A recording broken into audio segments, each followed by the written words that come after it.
words that I think they were like the beginning of this work, right? Yeah, I mean, Rupture, I mean, a lot of the initial kind of choices of playing and researching was based on, not based on, but somehow affected by my own personal journey. So, you know, in 2012, January, I ruptured my Achilles tendon. And, the doctor felt that that was the end of my career, and then I had to have an operation, and so rupture was a very important part. It was very close to me at the time. And through the injury, I started to look at Stravinsky's work on YouTube. YouTube's amazing. You get so many interviews and stuff of Stravinsky. And I was kind of bored. I was going crazy sitting, lying in bed for a few months. So I started to imitate Stravinsky and the way he speaks. And then during my time in the bed, I was more fascinated by Stravinsky himself, not just the music. I mean, the music for me is a masterpiece. It's an incredible piece of work, especially, it's so powerful now, even after 100 years. So I'm in awe of it, but there was something about me that felt that I didn't want to make a choreography to the original piece of music. For many reasons. One of them was because Pina had done it, and she had done it in a way that I think it's very difficult to surpass that or to even equal that, or, you know, it's a very powerful, it's another masterpiece. It's almost like when I hear the music, I see her movements, or if I see the movements without the music, I hear the music. And so it was somehow attached in my brain, these two, the choreography and Pina's choreography and the music, and then Fabulous Beast, another very interesting company, did a wonderful version of it. And I just felt, because I was so fascinated by Stravinsky, I was fascinated by Les Noces, The Wedding, and at the time I think I was reading Charles Dickens for some reason, and Great Expectations.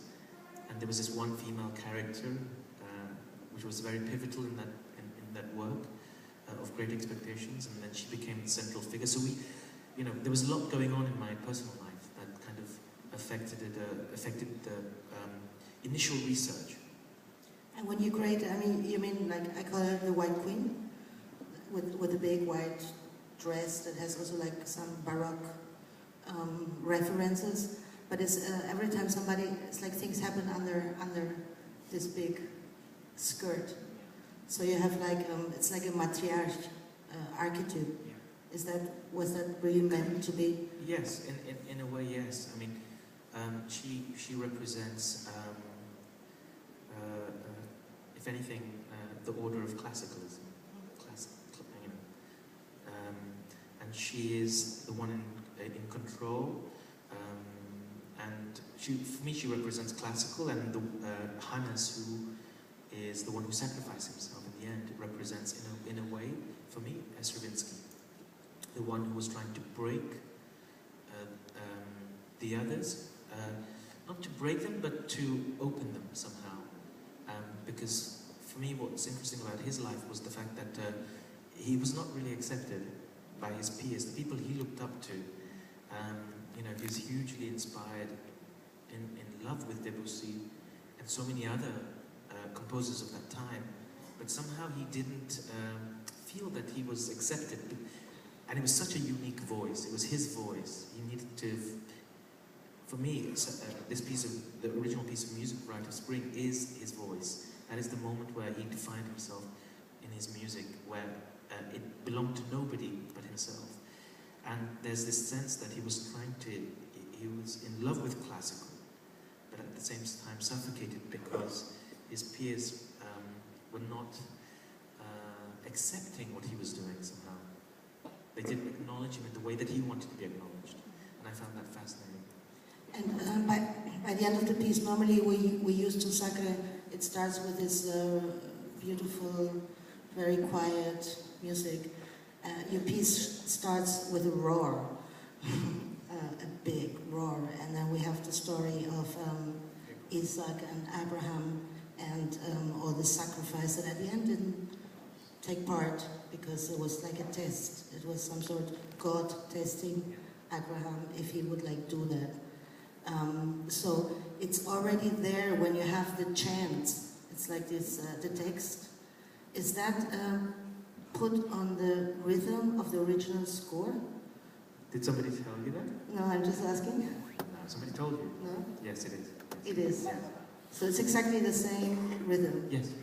No, because I know you katak Yeah. counting. We once worked together, and during that time I knew a lot about katak countings.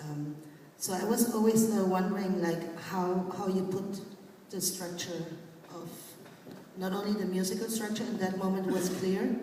There is like 3 composers you work together. That I think it's also interesting that it's the 3, because there's something about the partiture in 3 layers. Yeah. Or Yeah. can you say a little bit like how this came together, or how you work? Because I think for people it's interesting to know also about these countings that you're obsessed with, as far as I know. Yeah, I mean, the 3 composers, I mean, in the end, a lot of choreography is about, of movement is about patterns, searching for patterns. And I wanted to work with 3 composers because it was something I had done before. So somehow the idea of Stravinsky taking this huge risk, I wanted to take a small risk. Because traditionally you work with 1 composer for 1 piece because it's in the same world. And so I wanted, for me, Stravinsky went through a very interesting period from his childhood up to adulthood. He was hugely influenced by gypsy music. In St. Petersburg, when he used to cross the square, there was gypsy music happening. And somehow it infiltrated into his work in some form of his own. Of course, he was a Russian. He went to Russian Orthodox Church. He was quite he was quite extreme in that. He went regularly to the church, and so the bells and the incense and the different sounds. There was a multitude of soundscape that existed that he spoke about, and so in a sense, for me to kind of discover that for myself, I wanted to have 3 composers from very different backgrounds. Ben Frost, I would say, is the most unusual for me as a composer because it's so animalistic, so raw. It's like the one with the industrial sort of soundscape that is electronic and industrial sounds. And we were kind of lost a lot of the way through the process. It was just a risk we wanted to take to see how we would put the 3 composers to create a kind of space where all 3 could exist. And it was a challenge, and I think it still is a challenge, but for me, it was important to have the different kind of worlds existing in the same space. And did you, while creating the music, was it separate from the choreographic material, or was it happening at the same time? I think a lot of it was happening at the same time. The dancers were creating the material. I had Jose Agudo and Andre Petrovic, who were the assistant choreographers, who were also creating the material, and the composers would come. But one of the rules that I had, which I didn't tell the composers, was I didn't want them to come at the same time. Because otherwise I felt they would exchange out of ego, like, oh, what are you doing? And what are you doing? So, when a composer would come and see the work, they would say, Ben would say, oh, I'd love to meet Nitin. I would say, yeah, you should meet Nitin. You should meet Jocelyn. And then when Ben would leave, I would call my office and say, don't ever put the same ticket on the same flight for both of them to come. So they never met each other until the premiere. But I always was acting innocent. That, oh, it's a shame you can't meet, we're trying to make you meet. And so I was very afraid that they would exchange ideas, and so I wouldn't have really separate music. I felt, and that frightened me a little bit, so I played a kind of a terrible game. And so with the, I guess you didn't do that with the dancers. Because to me, seeing your choreographic material, and as we talked before about like these ruptures, there is something that has changed in your material, it's now influenced also by other styles. I mean, you have a very, very different cast this time. And how is that like a deliberate decision? I guess it's like something you really wanted to try. And how did that happen? It was very deliberate. Well, it was at that moment I was lying in my bed. There was a revelation where I looked back at everything I had done, and I was really kind of annoyed by everything I was watching of my work, and I just felt I wanted to draw more from the assistant choreographers and the dancers, their body and their material. So, you know, some of the material is taken from Andrei Petrovic, the gypsy material, and then there's elements of flamenco. But at that time, I was already in discussion with Israel Galvan, that there was hints that we might be doing something together, so I became fascinated by flamenco.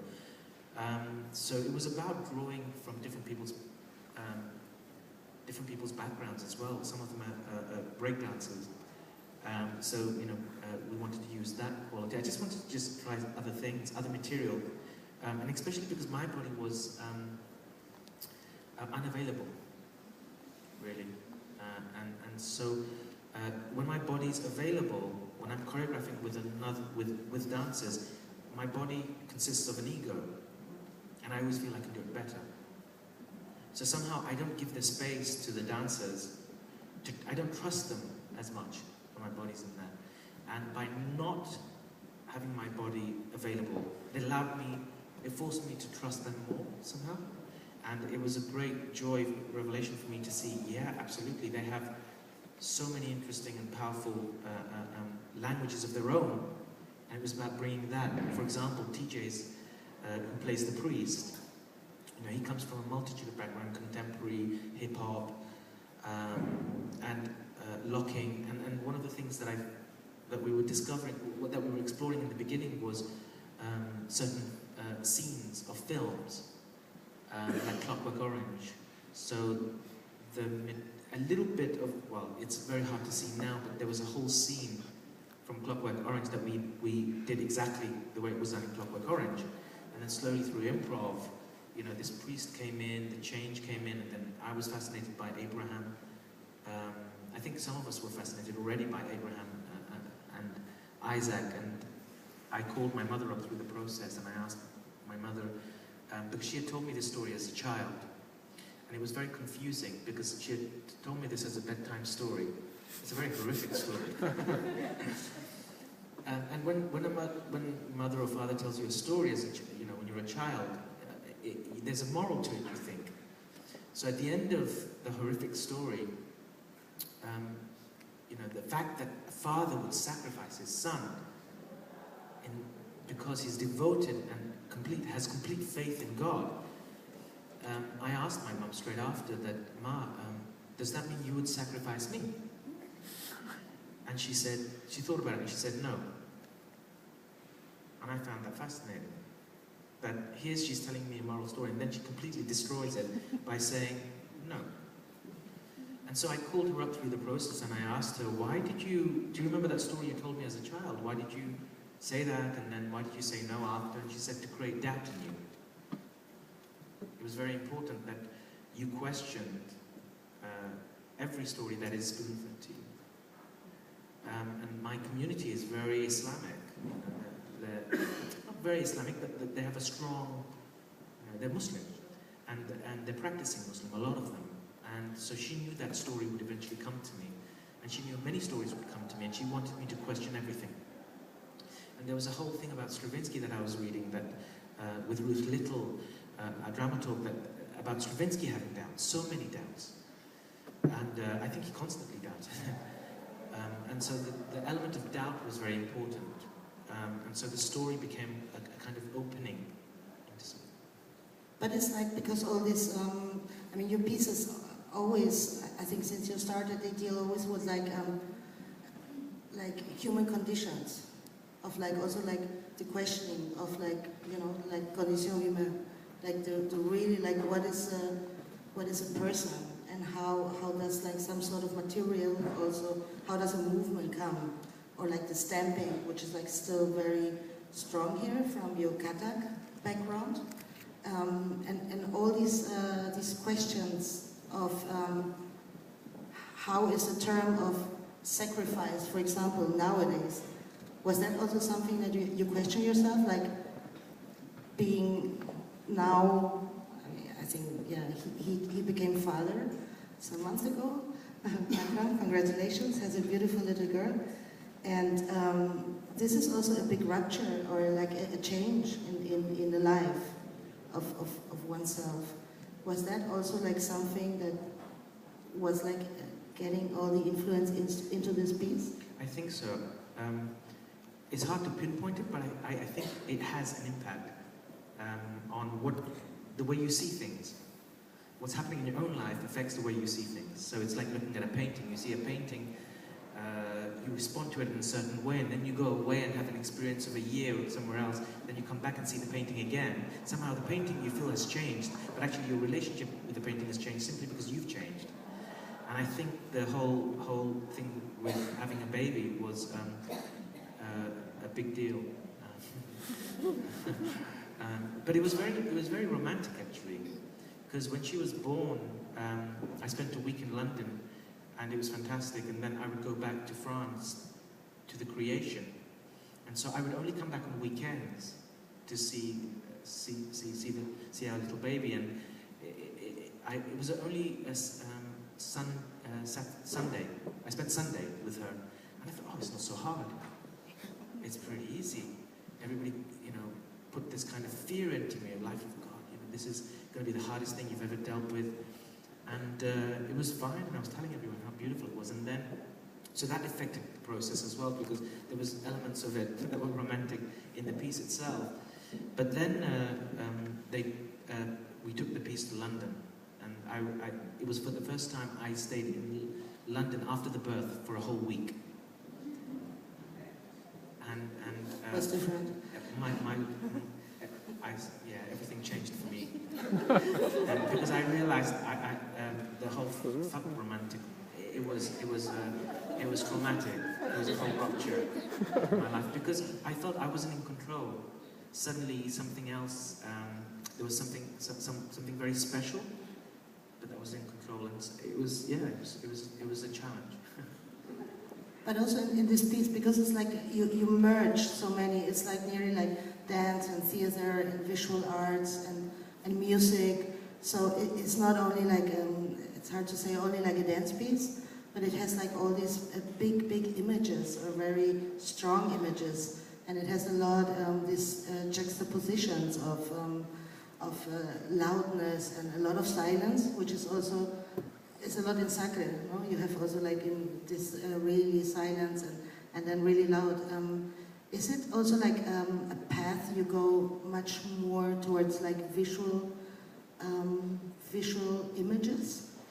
For this piece, yes. I would say for Dish, the solo that I created, and for this particular piece, yes, because I wanted, in the beginning I had already kind of decided that I wanted to make it operatic. So in my head, even though I hadn't spoken about it to everyone, I felt I wanted to make it operatic.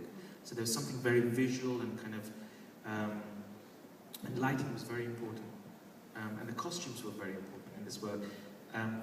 To be honest with you, I never give time to costume designers. I just need trousers and a t-shirt. And so I get frustrated when costumes designer comes up to me and says, oh, I never give the space for it. And for this piece I really wanted to give, because we didn't want to use a big set, because I'd just done Dish, and that's a humongous set. So I felt consciously that I wanted to allow the costume to have the space instead of the set. And so we had a very simple set, designed by Matt. And for me it was more effective to have one and not both, somehow two things that were big. But initially, again, the three composers, we were going to make it in 3 parts, like an opera. Yes, I remember.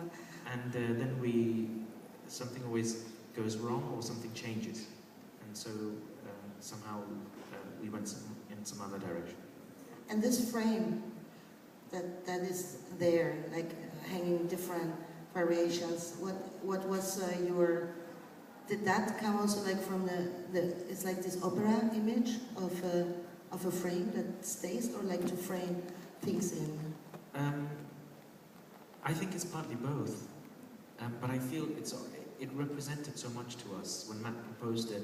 It was an altar for us. It was something very sacred. It was a sacred ground. That's why the smoke comes out of it. There's something quite spiritual about it, and it's interesting because it also represents a book. It represents a mirror, depending on how it turns, and so it had many metaphors. Just one object, and that for me was fascinating. And this ball was a very early idea that came from a YouTube. Again, I go back to YouTube. But somebody introduced me to this thing where you had many balls, and yeah, and it was just phenomenal because it had its own rhythm. It was not interfered by man. It was naturally shifting like a snake. All the balls were in a line, and then I said, "Oh, I want that." And of course, my producer does all. You get one. You get one because you have to move it yourself. Yeah, exactly. You know, and so and also the idea of the censer in Russian Orthodox Church. There's something very that image of the censer. Stravinsky spoke a lot about it. And this particular smell, apparently it's not very a beautiful smell, it's quite strong. And so that somehow represented that. The character, one last question before, because I would like to open up also for the audience. Perhaps they have a couple of questions or remarks or comments. The creature, half man, half, is that the faun? In a way, yes. In a way, yes. That's smart, because normally it's always like a prelude to sacred, being done a lot, right? Yeah. And I thought it was really nice to have this central element there, like the desires, the transformation, and not having to do it before. Yeah, I mean, it represented the faun, but it also represented the devil for me, or the wildness. Somehow it was again form against unform or formless, and it was in the balance between both, more towards the formless, that character, and it came from an image by I can't even remember. I think it was a film that Jennifer Lopez did. Jennifer Lopez? Yeah. It was called The Cell. The Cell, yeah. And there was an image by, and it was the costume design and this amazing hat was incredible because it was done by this amazing Japanese who won an Oscar for one of, I think it was for The Cell or something, but she was incredible. And so we had this image that stuck with me for several years, and I kept on talking to Gimme, the costume designer, about it. And there was one very interesting performer who's not in the piece anymore, but he was actually very much responsible for kind of creating this role and for me believing in it. And he was this kind of crazy guy and fascinating kind of vocabulary he had. He reminded me of Nijinsky, and so it didn't work out with us, but once he left, then we had to then transpose it onto somebody else, and it became a memory, like it's a bit like leaving, no? Some kind of memory of something that is on another layer there. I would like, do you have any questions? There is another microphone. I will catch the microphone. I have to do everything alone here.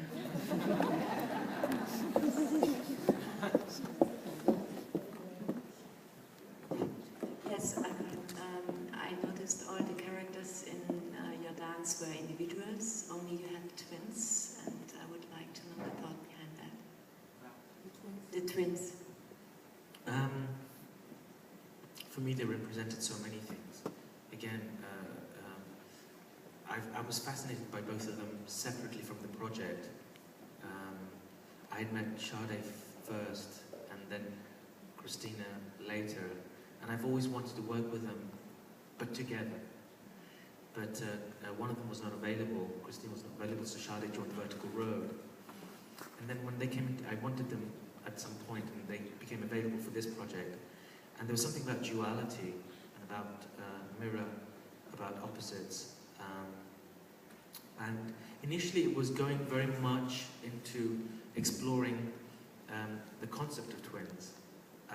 But I pulled away from it because I felt it was somehow going far away from Stravinsky. I couldn't find a connection to Stravinsky.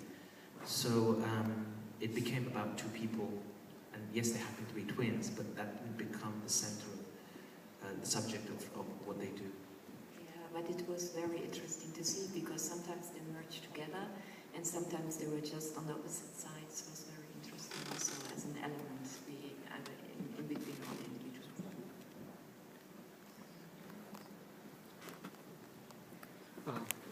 Again, thank you very much for this wonderful opportunity to see your work, and I have a question. And my question would be, I understand that first you were asked to do this work of Stravinsky. What was your first thought? You know, how an artist, do you perceive such a challenge? I got really excited because I was very naive when Alistair from Sadler's said, okay, I'm doing this festival, I want you to do something, I want you to write a spring. I said, great. Do you have his number? He said, who? Stravinsky's. And, because I work very closely with composers. So I said, please find his number. And he thought about it, and he thought this was a trick question. And he said, well, he's dead. So I went back, and I said, can I think about it? So I thought about it, and I wanted to work with living composers, because then I can interfere more. And so that's how it came to being a work with living composers. And as I said, because once I was injured, I became fascinated by Stravinsky himself and the kind of contradictions of him. It's amazing from one interview to another how different he was. And say today we're having an interview and Stravinsky was sitting here, for example, and you asked him, what is your favorite color? What were you thinking when you were creating Rite of Spring? For example, maybe he says green.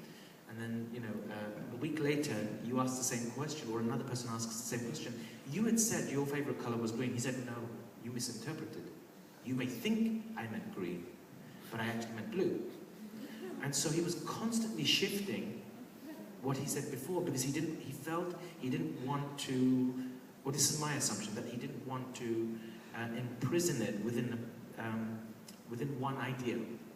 And it's the very issue with him conducting. So, apparently conductors conduct exactly to the original tempo, but the older he grew, I heard the more restless he became, so he would go faster. And he would say, no, this is the original, because I'm determining it now.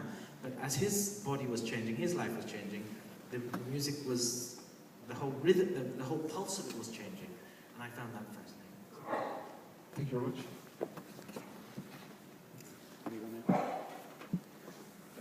Maybe I may ask a question, Akram. I was very attracted by the story of Abraham and Isaac in your piece. And it starts actually with Abraham and then appears several times. And actually the story you told, almost the same story happened with me. It was just not with my mother, it was with the priest. And when we learned about the Old Testament, and I asked, do you really mean that? That this is okay? And we had a lot of arguments about it. And what came to me when I saw the piece, and then I said, well, so here it is again. The God of the Jews and the Christians asked the father to kill his son, and he was ready to do it.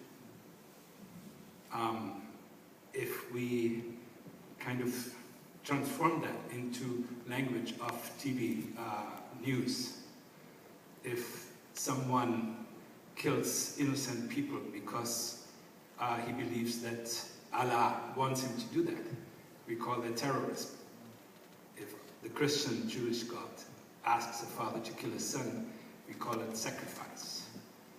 And I don't know whether that has anything to do with your thoughts when you brought that into the piece, but for me it was very crucial for the entire piece, and also about what is the ritual and what is sacrifice, and why do we do that, and how do we do that, and in that way it was even for me, I would say, in some way a religious piece, very much a spiritual piece. I don't know whether there's something you can say to that. I think you nailed it. I mean, the story itself is about sacrifice, and sacrifice became the center of the work somehow, because we were discussing it. I mean, all the dancers, all the collaborators, we were discussing it quite a lot about what is the piece going to be about.